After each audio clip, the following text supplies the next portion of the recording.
Gente boa, hoje nós vamos falar de uma visita especial, uma visita a Roma, que eu vou fazer, juntamente com toda a nossa igreja de Diamantina.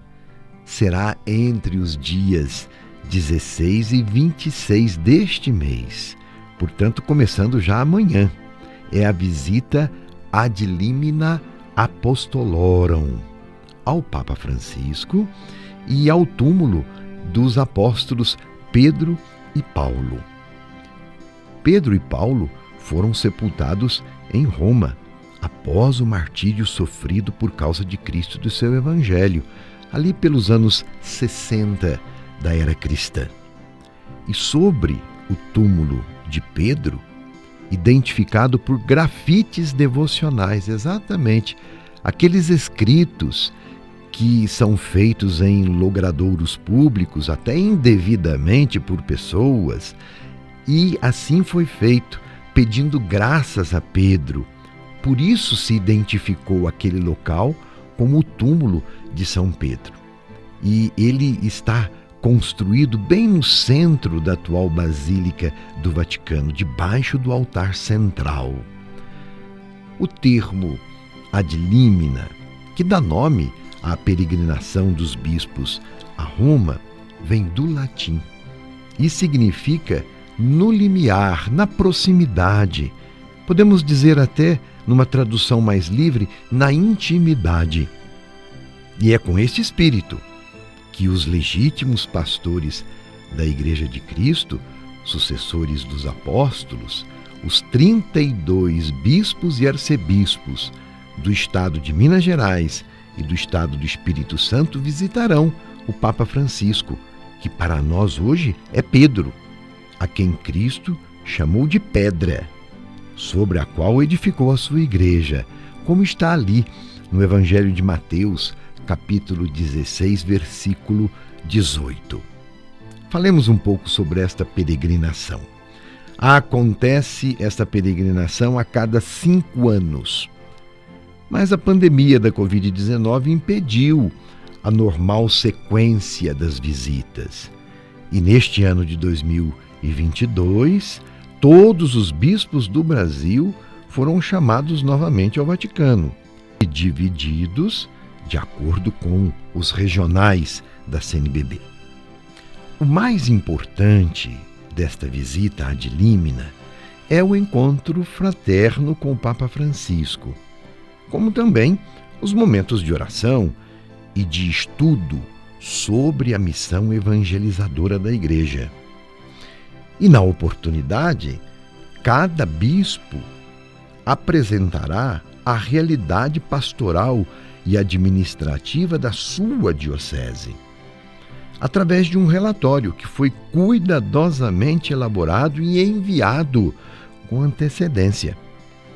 Os vários dicastérios romanos, ou seja, os departamentos que assessoram o Sumo Pontífice, também interagem, orientando e partilhando as dores e as esperanças da Igreja de Cristo presente no Brasil e no mundo inteiro. Eu vou falar com o Papa pessoalmente e falarei a ele sobre a nossa mais que centenária Arquidiocese de Diamantina e as suas igrejas sufragâneas, que fazem parte dela, as dioceses de Almenara, de Araçuaí, de Guanhães, de Teófilo Otoni. Eu vou prestar contas ao Santo Padre da atividade pastoral aqui realizada nesta vastidão dos 42 mil quilômetros quadrados da nossa arquidiocese, onde a igreja está presente em 34 cidades, 55 paróquias e milhares de comunidades do Vale e do Sertão.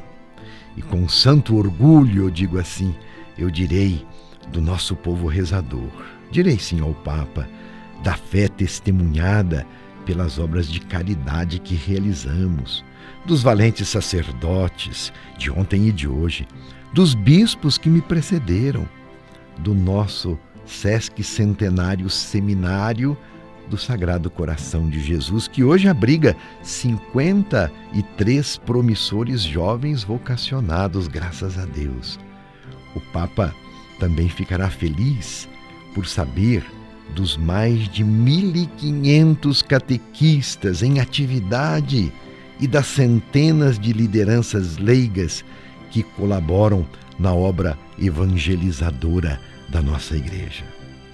Junto com todas essas notícias, eu vou apresentar também ao Santo Padre os limites e os desafios da nossa arquidiocese. Por exemplo, a escassez de sacerdotes em relação ao tamanho da missão por realizar. Os pequenos recursos que temos para fazer frente às muitas necessidades, em especial a manutenção do seminário e das obras assistenciais. A realidade dos nossos valentes sacerdotes já envelhecidos e adoentados, e esta realidade está pedindo a construção de uma casa que os acolha dignamente neste tempo de suas vidas.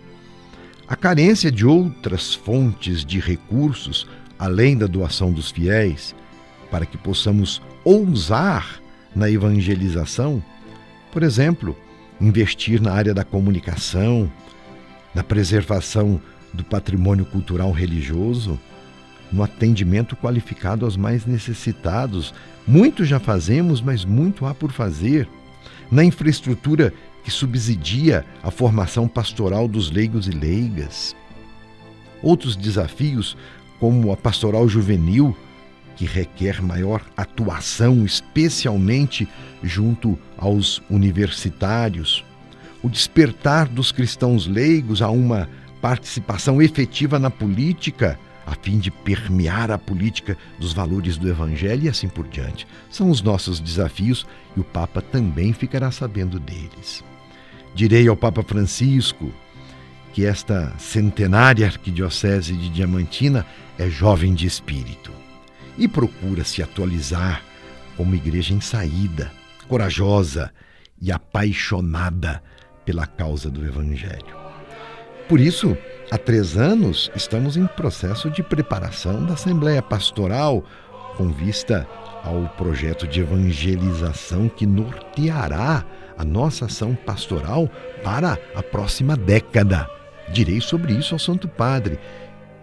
E eu quero levar você comigo nessa visita. Vamos, querido irmão e querida irmã. Vamos na intenção, vamos no espírito, vamos estar unidos em oração para que renovemos juntos nossa fé em Cristo, cujos fundamentos remontam os apóstolos. Vamos sim todos reafirmar o carinho filial ao Papa e pedir sua bênção paternal a cada fiel católico, às famílias, às crianças e jovens, aos idosos, em particular aos doentes, às paróquias, ao presbitério, às nossas cidades.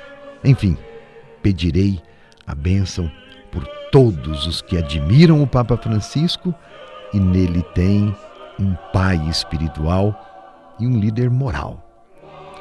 Todos vocês poderão acompanhar o desenrolar desta visita no seu dia a dia, a partir do dia 16 de outubro, através do nosso site e também das redes sociais, Instagram e Facebook, segundo os endereços aqui da Cúria e das nossas paróquias.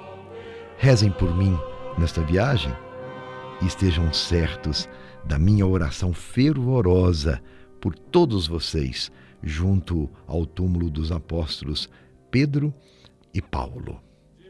Meu abraço e minha bênção. Nós iremos a ti, de nossas montanhas e nossas baixadas. Nós iremos a ti, de nossas cabanas e pobres favelas. Nós iremos a ti, de nossas escolas e nosso trabalho. Nós iremos